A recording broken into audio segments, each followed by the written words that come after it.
Pretty dialed. Something about this place, Brett. You take a look at those Boston Cannons flags that are up here at Harvard Stadium.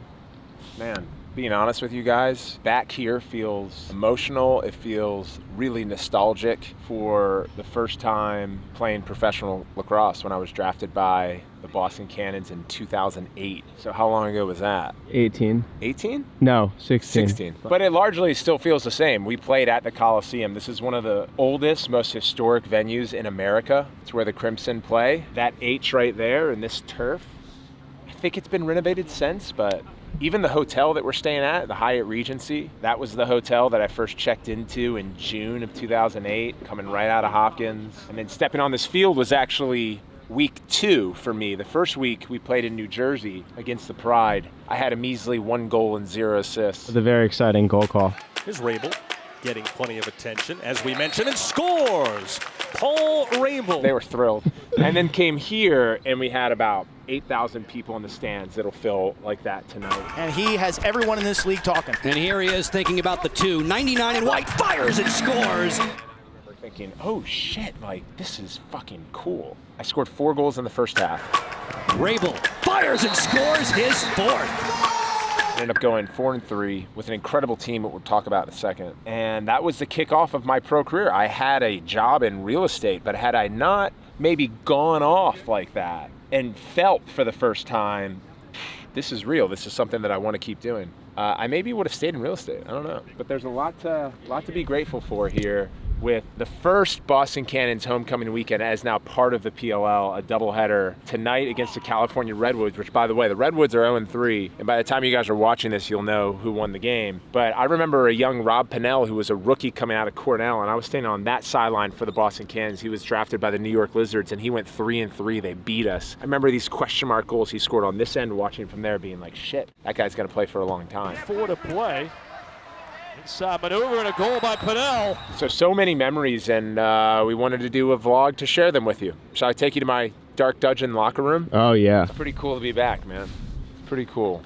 When we were playing for the Cannons, we'd drive and we'd park there. That was the player lot. Then we'd walk down and through. How you guys doing?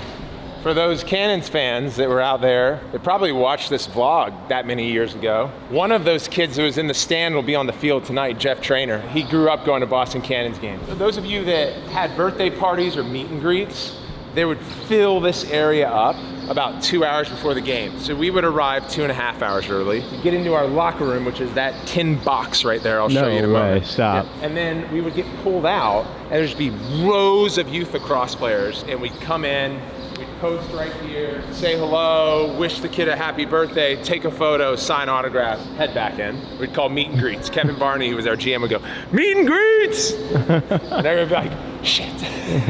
Because you'd be like getting your pocket ready. But no, I think it made the Boston community so much more connected to the pro team. I'll show you Autograph Alley later. All this stuff is starting to come back to me now. That's how I felt checking into the Hyatt last night. I was like, oh my God. Anyway, these were our locker rooms. I remember I'd get my ankle taped here. I would get my adductor. Do they have lights? No, sir. Oh, God. Ooh, it's hot. Ugh. Oh, my God. This was it. This was your locker room? Yeah, we had chairs all the way around. I would usually park here because I had extra space. Then we'd have like Kevin Buchanan, Brad Ross, Matt Poske, Kyle Sweeney and Ryan Boyle sat together, Mitch Belisle. Then we had like our hardcore defenders like Smalley and Jack Reed back here that like to muck it up and do smelling salts and all that type of stuff. Then we would have our whiteboard here where Bill Day, our legendary coach who was the goalie for the Boston Cannons, OG, played goalie at University of North Carolina and won the Boston Cannons' first championship in 2011. Showers right there. Come in, put eye black on. Fuck, it was so fun. I was talking to a few other players on the Redwoods last night because they were asking me what it was like to be back here. I was like, man, you know, we talk about the PLL's proposition, like raising wages and players getting stock options and healthcare and a network deal, but in the end, it didn't fucking matter when I was playing. I felt like whether I was getting $6,000, $8,000, or $14,000, which was my scale in my MLL career, like I never even looked at my checking account. I just loved to show up and compete on weekends and try to win and frankly kick the other team's ass. Like I had moments in this locker room post game where we were celebrating, having beers, giving chest bumps. I had moments in the soccer game where I cried because we played like shit and lost and the season ended. Like you just establish this community with your teammates and the fans here of Boston that was really special. And you sit in a box like this and it's hot. But Is that your blood? that was my throw. Wait, no, that's your blood. That's my blood. Fun assignment for you. You have to draw the Boston Cannons logo from memory, the OG logo. I think you start with like a cannonball like that. I think that it was, shit. Was it cannons this way? And then it was like something like that.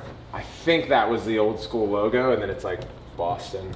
Here it is. Close. And actually not that close. I was wondering because I was like, I think the O is a cannonball, but for some reason I was thinking we were shooting out here. We were shooting out here to the lacrosse head. Yeah.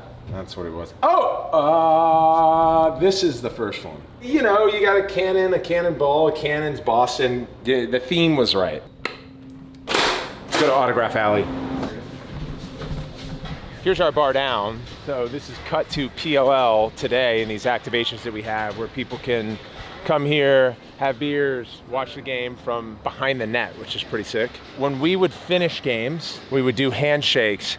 Then we'd sign autographs against the fans there. We'll get up there in a second so you can feel the stands vibe. And then we'd file out walking this way. And along these, you'll see this fence line, kids begin lining up sort of in the fourth quarter. And it was so cool because players from both teams would just probably spend a half hour signing autographs from everyone. Both teams? Both teams, man, because it was cool. Teams loved competing against the Cannons because it was one of the original 6 teams. They wanted to beat us. We had great talent like Mikey Powell and Chris Pasavia and Johnny Christmas. And then the hotel accommodation was amazing. They had fans in the stands, so it was like an experience that all of the pros loved to be a part of. So this is where all the kids line up. You just come here and you just go, boom, autograph, take photos.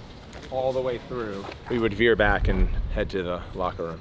One day pro lacrosse will fill a place like this, maybe for our championship. Still a ways away. Bringing that all together, man, just feel the history of this. You sit on stone. Yeah, it's not very comfortable. But it's kind of a vibe. It feels very Roman. Yeah, even that break off there, it's just, man, and the Boston crowd, why opposing teams like comes, they heckle like hell. Yeah. They get after you. They will find the opposing team's bench, which will probably be over there, and then they park there, you'll see it tonight, and they just fucking heckle all game long. And it was so great, because you're sitting here listening, you're having a laugh, and then you're going out and doing your thing, you don't have to worry about it. The pro game is so close, and the thing that I'd ask each of you all out there is to tell your friends to watch. Send them video links or DM them messages from PLL posts of your favorite team or your favorite players. If we get every lacrosse fan or lacrosse player to watch PLL, the benefit from the top down that it has on the rest of the game in way of added scholarships and youth opportunities and just general exposure will then pump back up to player wages, which will lead to more butts and seats around huge venues like this, to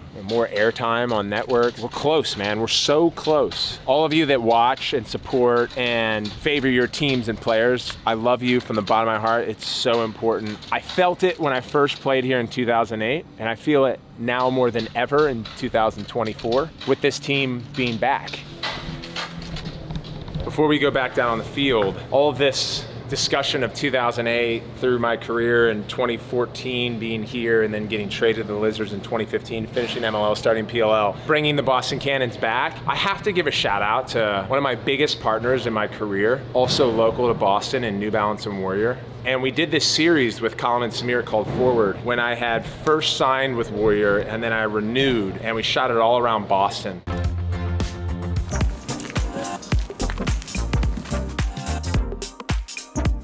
I remember feeling a great sense of pride and humility that we had brands like Warrior and guys like Dave Morrow and Chris Davis who loved the sport. They were in decision-making positions to invest in the marketing of the sport. And, you know, actually here, I still use my Rabil 2, which we designed on the heels of that edit. So shout out to those guys and their continued investment in the PLL. They're partners now. Come out here pregame and take these shots just like this. We need those goals for our actual game. They sound so pretty. Sound good. See the hook out here from the humidity isn't allowing me to reach that far corner. So I gotta snap my wrist a little bit more. Ooh.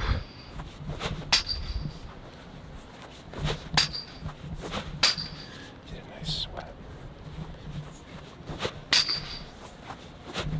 Pretty dialed. Something about this place, Brett.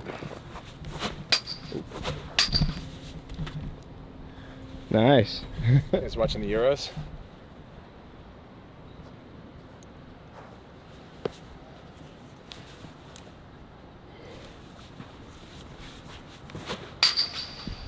Oh.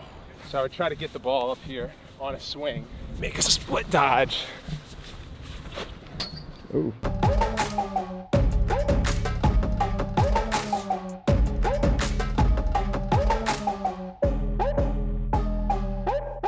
These days, man. And then I would stand up here on power play. Brad Ross right here. He'd actually probably be 5 yards behind me. I had to get used to backhanding to him because he had the best 2-pointer in the league. Kevin Buchanan, top left. Easy forward pass. Posque right in the middle. One of the best crease finishers in the game. Boyle, lower right. Sean Morris, lower left. What a group.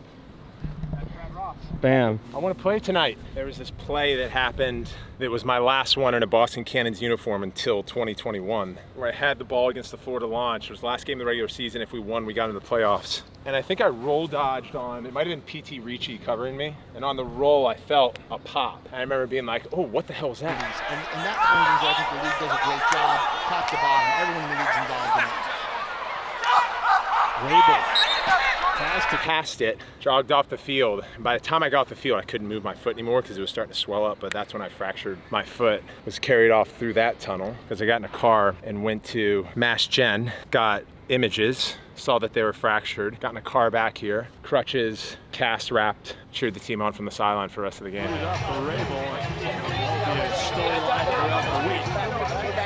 Had my surgery at Mass Gen, and then about 2 months later, I found out I was traded to New York. Came down, Lizards versus Cannons. Rabil, a 2-point threat, lets it fly, it's a goal. Paul Rabil, welcome back to Boston. Then down the alley lefty. With a 2-pointer to lead off the game, and another goal.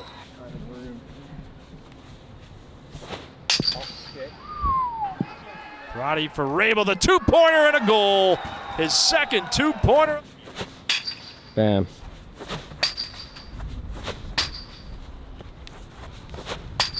Full rotation. Woo. Is this the most nostalgic you've ever been? I get it quite a bit, but in the proper sense of nostalgia, yeah.